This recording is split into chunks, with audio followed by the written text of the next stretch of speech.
This is a paper entitled Feeling the Heat, Climate Risks and the Cost of Sovereign Borrowing.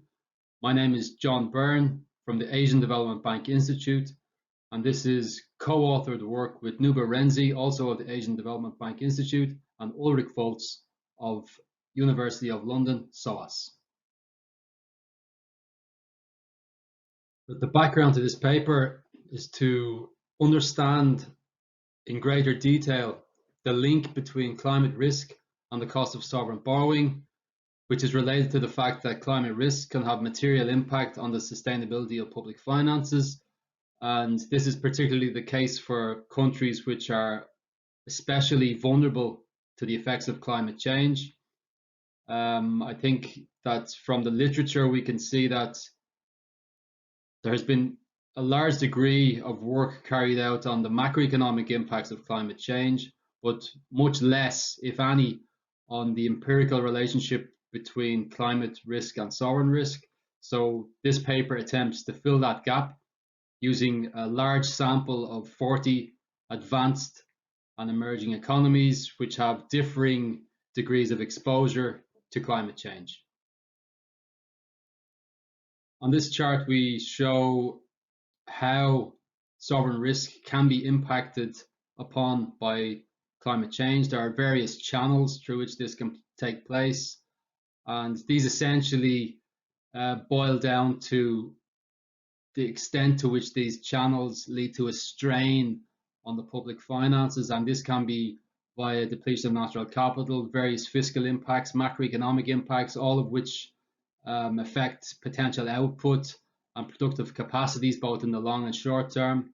There are also impacts of climate change on financial sector stability, and this can be a channel through which the cost of sovereign borrowing is affected. Likewise, international trade and capital flows can be impacted upon by climate change, which can lead to strains on the sovereign credit profile, as well as political stability impacts. Now, while we don't test these channels specifically, that's not the aim of the paper. Our aim is to examine the overall effect of climate change on the cost of sovereign borrowing, but I think this chart is useful in terms of highlighting the range of different channels through which this can take place. In terms of literature, our paper obviously contributes to the literature on the determinants of the price of sovereign risk, which is well established at this stage, going back to 1984 and even before that. There are numerous papers which look at the determinants of sovereign bond yields.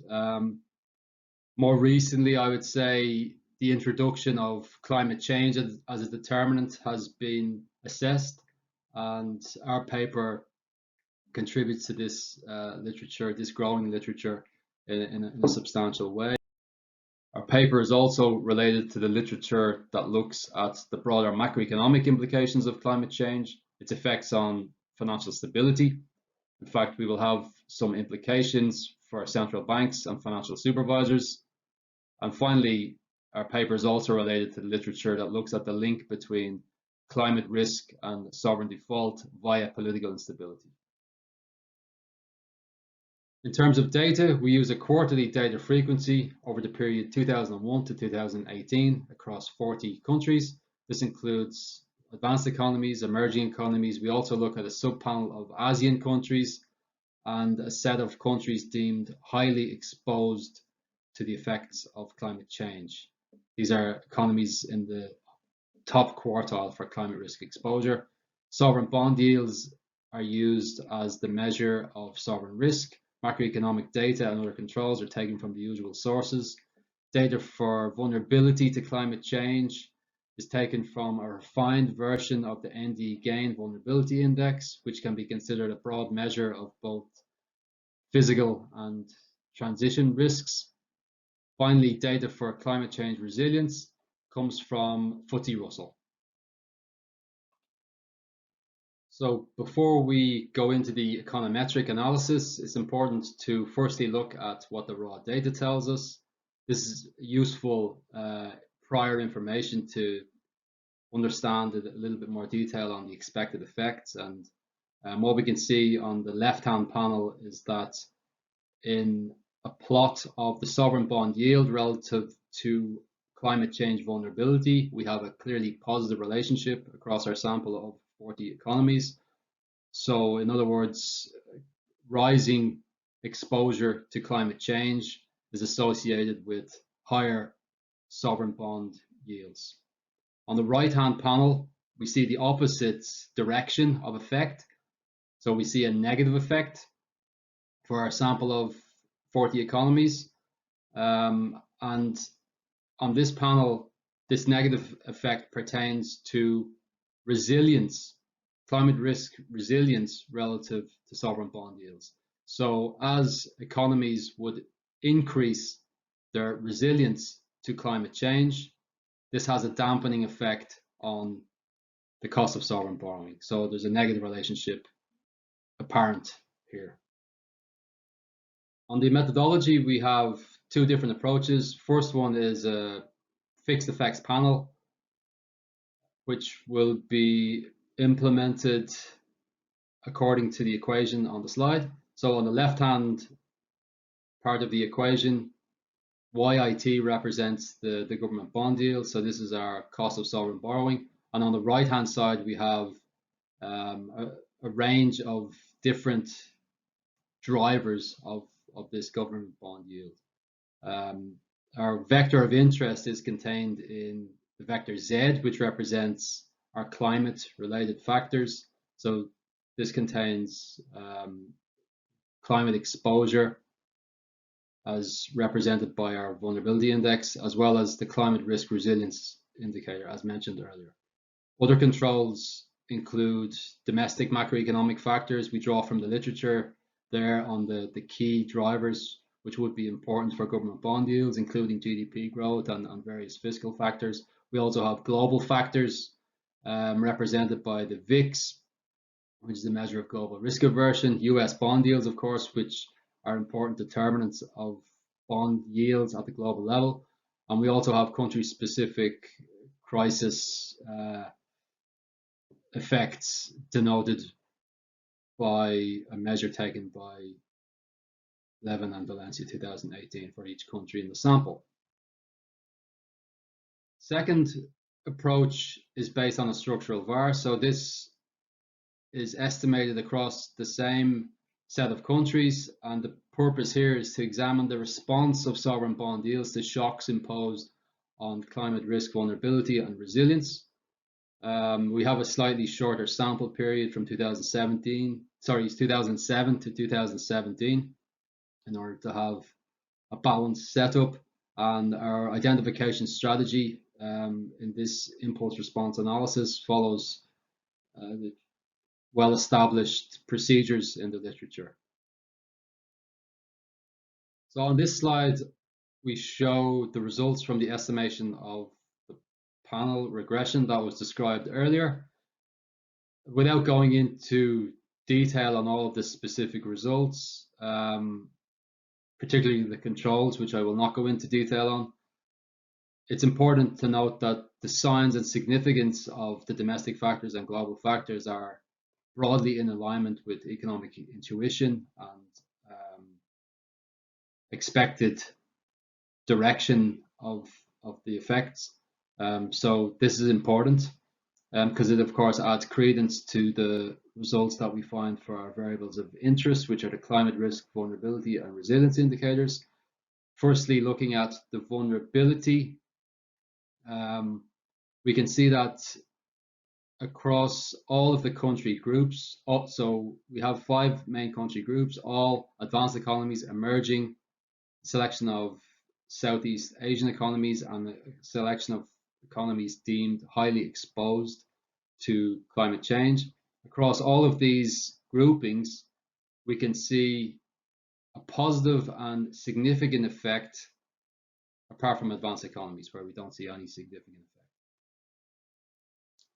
As well as that, so this tells us that rising vulnerability to climate change leads to an increase in the sovereign bond yield. And we find that the effects are most pronounced for countries deemed highly exposed to climate change, in the order of around 275 basis points. So the premium on sovereign bond yields is around 275 basis points for these economies that are highly exposed to climate change, which is the highest magnitude relative to the other groups. For climate risk resilience, we find that the results are statistically significant across the board, but the magnitude of the effect is much lower, less than 10 basis points across all country groupings. That said, the effect is negative and significant, so this is important for economies to take note of. In other words, that improving resilience has a dampening effect on sovereign bond yields. So this slide presents the results from the panel regression that we just discussed in a more illustrative way, and also presents the results from the structural VAR for the high-risk economies. So on the left-hand panel, the purpose here is to really illustrate the significant and substantial sovereign bond yield premia faced by the high-risk group due to climate risk vulnerability relative to other regions, in contrast to climate risk resilience, which is lower in magnitude and rather similar across the different country groupings, as shown in the orange bar. On the right-hand panel, the responses of bond yields to shocks imposed on climate risk vulnerability and climate risk resilience are shown for the high-risk economy group only for the purposes of presentation. What we can see from these impulse responses is that the effect on bond yields is most pronounced in both cases in the first year, and that the effect is permanent over time. So the effects of these shocks does not subside over time. Moreover, we find that bond yields respond positively to climate risk vulnerability shocks and negatively to resilience shocks. So this is, of course, in line with intuition and also in line with the results from the panel regression. And these findings are, of course, important for policymakers to understand and delve a little bit deeper into. For example, in order to realize the longer term permanent dampening effects on sovereign bond yields that come from resilience, the implication is that greater efforts need to be made on investment in adaptation and mitigation going forward. On the implications, I think our results are striking in two main ways. Firstly, vulnerability to climate risk appears to matter substantially more for the cost of sovereign borrowing than resilience to climate risk, so exposure to the direct effects of climate change remains key. That said, we did find significant dampening effects of resilience on the cost of sovereign borrowing, so policymakers need to ramp up efforts there in climate proofing their economies and protecting against potentially unsustainable debt burdens due to that. Second main takeaway from the results would be that the magnitude of the effect on bond yields is notably higher for economies that are particularly exposed to climate risks. Now, these economies face particular burdens due to their exposure to climate change, given that they are the economies that are most in need of resilience investment, yet face the highest premia on their sovereign bond yields due to climate change. Therefore, there are policy challenges going ahead for these economies in particular, which may require some form of international support.